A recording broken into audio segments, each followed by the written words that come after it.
Today I'm showing you a OyVey client for Minecraft Java Edition 1.21.5. As you were just able to see in the quick UI I previewed you, this is not a normal client. It doesn't have all the utilities that you would expect a client to have, but it does work for 1.21.5, and the source code is public, which is mainly why I'm covering this. And I will get back to that in a few seconds. Anyways, right now I'm on their GitHub page, which I will link down in the description below. Here you can find a pre-built jar, but it was made in November 6, 2023, so I assume this is the 1.12.2 version. And for that reason, I have actually built up the 1.21.5 source for you guys to download as well. To get that, I'll just put it in my Discord server, link in the description.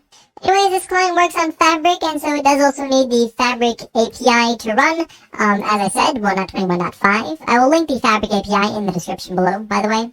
So obviously you then also need the Fabric loader installed. I will link this down in the description below. Now, OyVey actually requires the latest current version of the Fabric loader for 1.21.5, which is 0.16.14.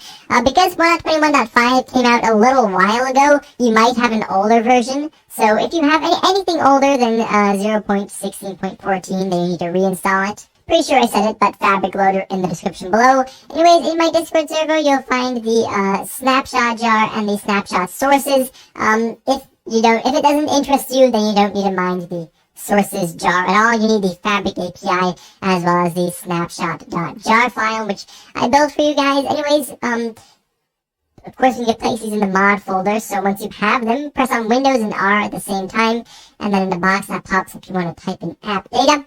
Then over here, go into the folder called roaming.minecraft, then scroll down until we find the mods folder, and then we can simply drag both of these right into there. And then, of course, start up a Fabric for Minecraft 1.21.5.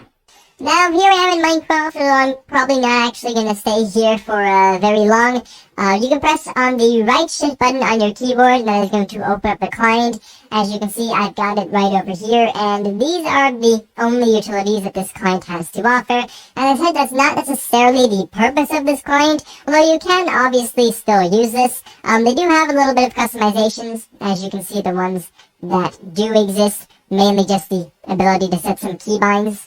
But yeah, no, the purpose why I'm showing this client is because it's a public source, and it's basically a base client for 1.21.5, so really anyone can build anything upon this. I'm considering making a tutorial on stuff like that in the future for Minecraft Java Edition. As you guys might already know, I did make one like that for Bedrock. But yeah, because really the only clients available for the latest version of Minecraft Java Edition currently are Kathleen, Meteor, and Worse. All of which have been around for quite long, but are kind of basic. There isn't really anything else. Apart from this then, which, the source has actually been updated.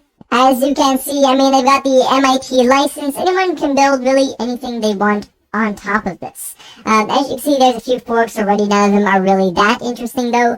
Although there is actually also a source, I think it's this one, which is for 1.21.1. But yeah, let me know if you guys like me showing this, or if you're mad that I wasted your time on something that isn't really a real client. Anyways, for right now, that was basically that. Thank you ever so much for watching, and I definitely do hope to see you all again in the next one. Bye-bye.